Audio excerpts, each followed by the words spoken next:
All right, welcome back, everybody. Obviously, if you've seen the title and the description and the thumbnail and all that other good stuff, you know today's Tackle Tip Tuesday is going to be the top 10 lures for bluegill fishing, but through the ice. My specialty, it's self-proclaimed, I guess. You guys can go through my videos and let me know if I'm good at it. Maybe I suck. Maybe some of you guys are way better. But this is my top 10, so if you want to know more, stay tuned.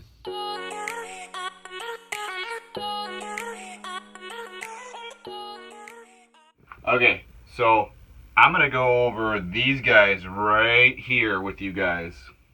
And then hopefully, this ice season, you guys will tag me in a bunch of photos of lures you used from this video to stick some monsters. I'm trying to get you guys out there catching fish on the ice, sticking the biggest bluegills possible. Mind you, if you do stick those freaks, try to put them back.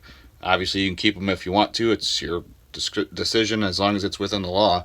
But I advocate to try to keep all the monster bluegills in the water. With that being said, I'm going to probably list all of this stuff in the description below. So if you want to pick it up and catch some of your own fish, you'll be able to do that no problem. And I can promise you, and actually some of these actually still have their lines on them from last winter. I use all of these, and I use them on a regular basis. I have probably a video with every one of them in there. So if you go through my ice fishing videos, you can look for them. Sometimes I don't mention things when I'm ice fishing because I'm too busy catching fish or moving around or doing whatever. I'm going to try to do that better this season, but yeah, let's get into this. All right, so the first one is probably going to surprise you guys, actually. A lot of people don't think this way when they think of bluegills. Everybody thinks like micro, which it has its place, and we'll get to that. But one of my favorites that just recently came out in the last couple years here, and I've been looking forward to it since they downsized the first one. So if you know walleye fishing and perch fishing, you know about the ultralight ripping wraps.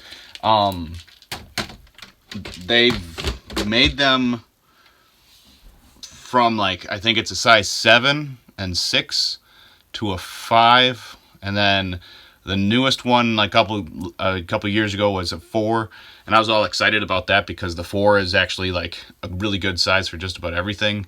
I use it as a big search lure, but I'll probably go over that in a different video for you guys. This little thing is my thumb, so you can see how small it is. This little guy is an ultralight rip and wrap number 3, and I love this thing. Here, let's see if I'm gonna try and hold there. All the hooks are held still. So you guys can hear that. This, just like all the bigger ones are for searching for walleye and perch and crappie and stuff like that, for searching, this little thing full of BBs is great for searching for active big bluegills. Even the little guys will eat it. And sometimes you can get away with fishing it with nothing on them because for whatever reason, the bluegills will actually attack these hooks. So I'm going to guess they think it's like something hanging off of this thing, or they're trying to eat it from below or from behind. So then, you know, by default, they're getting a hook. But sometimes what the simplest thing to do is put a couple spikes on, you know, these bottom hooks. I never put them on the back because it hinders how this thing moves. Now, if you know about the big ones, they have this, hard to see. They have this little cut right here, little indent. So when you bring them up, that's what vibrates them, and they dart kind of like a jigging wrap almost. That's probably why they call them ripping wraps, because when you rip them, they move around just like a jigging wrap. But you can learn how to work it a bunch of different ways. I'm gonna go into I'll do another video on like how I rig things this winter. If you guys want to see like a rig setup for like how I would fish these lures, these specific ones, comment below which lure you want me to do a video on, and I'll go into a detail. I'll make like a 10 or a 15-minute video or something like that, going into detail on how I rig these. But this guy right here, this is my first search bait 9 times out of 10 if I'm going to a new body of water that I know has big bluegills in it. So pay attention to my videos this winter, and you'll see sometimes that it might just be a couple clips of me dropping this in the hole, and if I don't get anything right away, 9 times out of 10, I'll mark fish and then I'll switch to something else. So this will be on one pole while a different pole is set up for something else. Okay, so like that just kind of give you my hand versus bait comparison. So that's number one. Number two, if you've been around for any amount of time, you know that I love my JB Lures stuff. But this is what got me hooked on JB Lures in the very first place. I was going to a place up north in the middle of nowhere. I stopped in a bait shop and I saw these little guys, and I mean, everybody says it's such a plain looking spoon, but I was so enamored with like this little flapper, the red hook, and then how simple it really is. And I'll go into detail on how I work this thing, but this is number two for sure. This is almost always tied up on something. So if you can see, it's really hard to, you can see that little flapper catching the light right now. So that right there, and just so this is a pink, and then I have like a glow red, a perch color. I'll have these listed below too. These guys will catch you everything. They literally will catch you everything. I use them all summer long too, casting like weed lines and stuff like that. You put like a you can put like a half a night crawler on there, or a whole red worm, or a piece of red worm, or whatever, wax worms. In the wintertime, 9 times out of 10, it's just a couple of spikes or a couple of wax worms on here, maybe one. You really got to play with it. But the coolest thing I discovered probably a year after I found these things was I was fishing. So I was sight fishing, looking down the hole. And this little flapper right here turned into the bait, basically, because I watched the fish come up. He grabbed my waxworm and I set the hook thinking the hook was in his mouth. He ripped the waxworm off, but it was a really big bluegill, so I didn't want to take the bait away from him, so I like made it like look like it was dying, going back down towards him, and I could see the little, this is early morning, I could see this little flapper glinting, and he came whacking up and he slammed the whole thing versus just picking at like the waxworm. So he ate the whole thing from the bottom. So he must have thought it was a minnow, and anybody who thinks bluegills don't eat minnows, they will. Big bluegills love minnows. So these little guys should be in your box at all times if you like fishing bluegills, perch, crappie. I love fishing these things for crappie. This glows, so I think they all glow, or most of them do. You'd have to look on JB Lures site, but I know that 2 or 3 of them that I like, the glow red, glow green, and I think the glow pink or whatever, are the main ones that I like the most. And you can fish them all night long for crappie, and obviously with the treble hooks, it's a good scenario to start out with. But this is number 2 for the bluegill lures for winter fishing. Okay, 1, 2, 3. Now, a lot of people are going to say these guys are exactly alike. Well, for instance, you can get this in bigger, heavier sizes. But this is like a 1/32 or 1/64 ounce.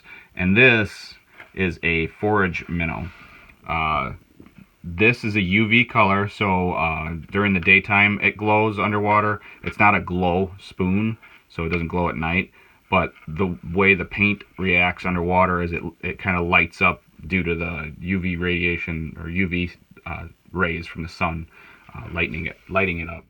And just to make sure you guys get like an actual accurate comparison of the two, you can see one is slightly bigger than the other one, and obviously this has got a much bigger wire at the bottom of it for the flapper and stuff to move around.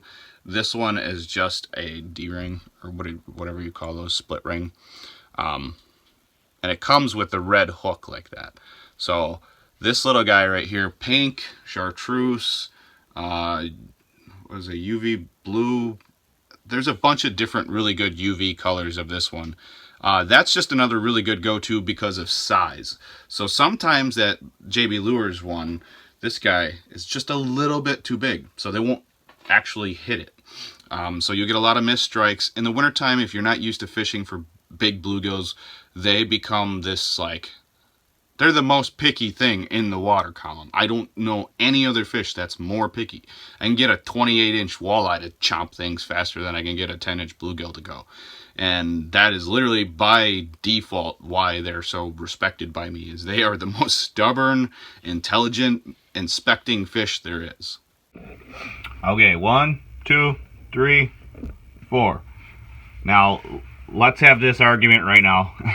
These three look a lot alike. This one is slightly lighter than this one, and this one is wider than this one, but if you guys look at them, this one's paper thin. This is a Frosty spoon, and this is actually one of my favorite colors. I think it's sunfish.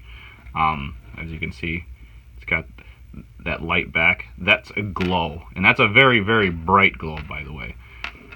So this little guy right here will actually be fished alongside the Forage minnow a lot, but you can see the Forage minnow, this is the smallest one they make. So they make this in a lot of different sizes. They also make the Frosty spoon in a lot of different sizes. But as far as the difference between the two, the reason you'll go from the Forage minnow to this Frosty spoon is the fall rate. So that Forage minnow kind of darts a little bit, but it's got a little bit more of a heavy, like straight drop and less of a flutter. The Frosty spoon is like, I don't know anybody who makes anything wide like this and as light as this. This is like a 1/64 ounce. There's nothing to this weight. You put like 1 or 2 waxworms or spikes on here, and when you do that, it'll literally flutter down sideways like this because of how light everything is. And that right there can seal the deal on a lot of stubborn fish. So if you got fish coming up, going down, and they will not commit, try a Frosty spoon. Like I said, I'm going to list everything I have here, or at least that I can find of this stuff. Some of it I don't know if they even make it anymore, but these are my top 10, but I'll list them in the description below. You should be able to get some of these. This is a good go-to to have for just about anything. Obviously, like I said, this is the lightest size, so if you guys go through my description and you get one, make sure you pick the lightest available one. I don't know if it's 32nd ounce or 64th. So you'd have to look at that, but this is the lightest one you can buy. Okay, so big, loud, not so loud but flashy, subtle but still good drop, flashy but light, and now we're onto the jigs. And this one's custom painted by me. I don't believe you can buy them like this. I do this a lot with my jigs. I just want to get them custom painted to something I think looks more natural in the water column. And this, I think, is a Lindy Toad. Like I said, I will try to list everything in order that I'm telling you them in the description. So like number 1 would be the ultralight rip and wrap, number 2 would be the JB Lures, number 3 would be the Forage, then the Frosty, then the Lindy Toad. So with all these guys being so little, it's so hard to get this thing to focus. If I put that first, maybe? No. It's so with the Lindy Toad, if you guys can see, there's this little cut right here. So you can see my finger, I'll put my finger behind it there. So now you can kind of see how it's got that, like a swoop to them. Now this little thing, I have a bunch of different sizes. I believe this is the smallest one at like 1/32 or 1/64. I still have line tied on here from last year. I use these a lot. I actually lose them a lot because northern pike, for whatever reason, maybe it's because I put those little stripes on there. You never know. Comment below. Are the stripes what's getting the northern pike to eat these things? Anyways, I digress. Back to the shape of this thing. So with this bait, I love running plastics. I'll go over a bunch of plastics. Let me know below if you guys want me to show you like a plastics video, like dedicated to panfish and stuff like that. And I can do all those before the ice season starts so you guys can get all your own. But just for purpose sake, That's why I love running this Lindy Toad. This size, and then I think I run 2 sizes bigger, so 1 and 2 sizes bigger. Mainly it's usually how deep I am, but sometimes like if I'm fishing crappie or something like that, it's different. But for the bluegill, I try to run the smallest size, and I have a very subtle technique with running my plastics, but because of the shape of it is what I'm trying to get at. The way it darts, it ends up making your plastics look even more lifelike. And when you're fishing giant bluegills, you have to make things look like a real bug swimming around in the water. You can't get away with like just chucking something down there and hoping for the best. Some people catch them, and you guys will argue that they're dumb and you catch them all the time because you're somewhere where it's easy to catch them, whatever. But regardless, when you're ice fishing for big bluegills, this is a good go-to. So the Lindy Toad is number 5 on a list of 10. Okay, so you guys know all these guys right now. The last one was that Tungsten Tubby, or no, that's the Lindy Toad. This is the next one. So you can see it's got a similar build, which I have actually gotten the names confused before, because you can see he's got that little arch to his the body. But you can see it's got a bit more hook shank, I believe. And now the reason, I'm not even going to try and show you guys this outside of here because it's zooming in, or it's showing you the detail pretty well right here. But you can tell how small that one is and then how small this one is. This is, like I said, this is probably a 1/64th. That's probably a 1/32nd just because of the size difference. But with that hook shank, I use this one a lot for like big-bodied plastics. Well, big-bodied relative to ice fishing. So anything that looks like a bug or anything like that, where you have you want legs sticking out right here and there's like not a big whippy tail. This is more big whippy tail type territory, but the way they fit on here is just perfect. So that's a Tungsten Tubby Toad. We'll just go right into the next one. This is one of the ones that I don't even know if they make anymore, and it's hard to see against the table. I didn't even realize that. Here, I'll try to hold it against something you can see. So you can see he's got big eyes and a big flat winged body. This one I can't even remember the name of at this time.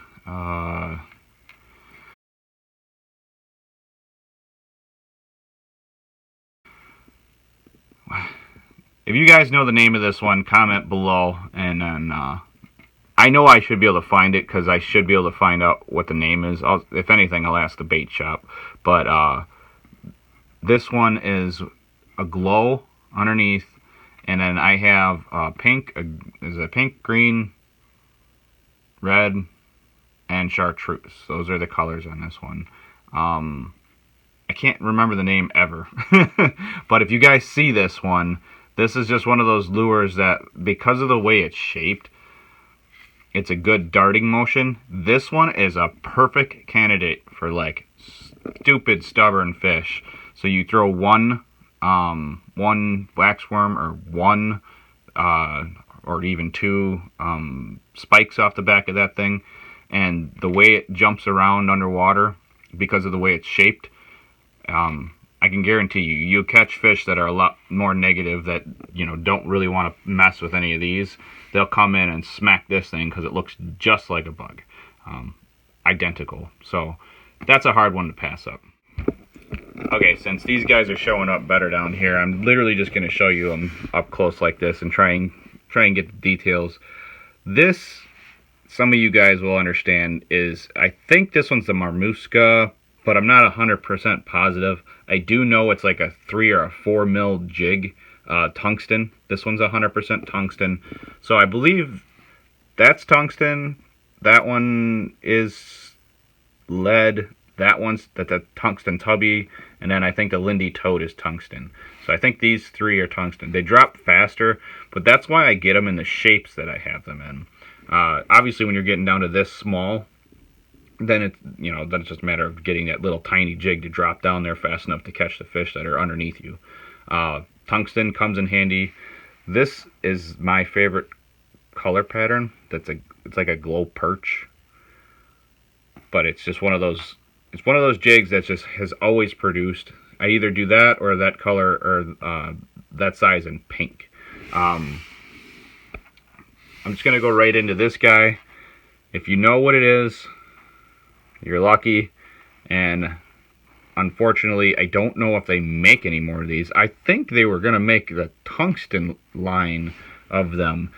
This is a rat finky, a rat fink. It's the specific reason I enjoy using these, and I actually bought a store out of them when I heard that Little Adam, I think, made these. If I can find the copy of them, it's not exactly the same as these because Little Adam, I believe, went out of business. But if it's not, you guys can correct me in the comments below. But the reason I like this, and I have to get really close, is see how that is like a wedge right where it meets the hook? That allows plastics to slide over that really well. So with the other one, it's more of like a flat piece of plastic on there. With this one, it slides over that perfectly well. So these, I like to fish with plastics a lot. Obviously, you can fish them with live bait. And then this one specifically is like a size 14 or something like that. It is the littlest one they make. Now, like when you go back into the perspective of all of this, you can see how little that is from what we started at. So this guy right here will catch you a lot of big bluegills, but it's tiny. So if you're fishing fish to let go, they tend to swallow this a lot unless you're quick with it. And then sometimes I'll actually smash down that barb because you catch so many fish. That's a pain in the butt to get it off, so it's actually easier to fish it barbless. And then let's go right into the last but not least. Everybody that fishes bluegills knows this guy. This is a 3 mil or 2 mil tungsten. And obviously it's the same as this, but you see how much smaller that is, and then the gold. This is a go-to for any pan fisherman. If you don't fish these, I don't know what you're thinking, but some people don't do it because of how small they are. So they're like really easy to lose, and it's hard to tie them on. But I always have like 4 or 5 of these laying around because if anything else doesn't work, I'm going down the line like that. When you get to this, if you put one red spike on there, or one white spike, or one pink spike on there, and nothing bites it, and you have fish below you, it's time to go home. Alright, so hopefully that helps a lot of you guys like decipher your list of stuff to get. It's only 10 baits, but what I highly suggest doing with all of those baits is getting at least 1 to 2 colors, well, 2 to 3 colors of each one if you can afford it, and then obviously get one of each. That number 10 list is literally like, sometimes I will go from the Rip and Wrap number 3 all the way down to that tungsten in a day, and what I find out is all the monster bluegills only want the little tungsten. Or vice versa. Say I have the little tungsten tied on and I'm just too lazy to, you know, go Rip and Wrap right away, or I'm not thinking about it, and I work my way up through the spectrum, and all I'm catching is little tiny fish, and then I throw that Rip and Wrap on, and that's the only one the big fish will eat because they eat minnows. There you go. So it's the discovery of like playing with all of them and actually understanding, you know, what the fish want that day. You have to understand that in the winter, fish can be a very negative thing. First ice is a banger time to fish. You got to be careful. And last ice is a banger time to fish. You have to even be more careful. Always bring a friend with you when you're out ice fishing. And obviously, if you're not new here, you know what's up. But if you are new, please just remember to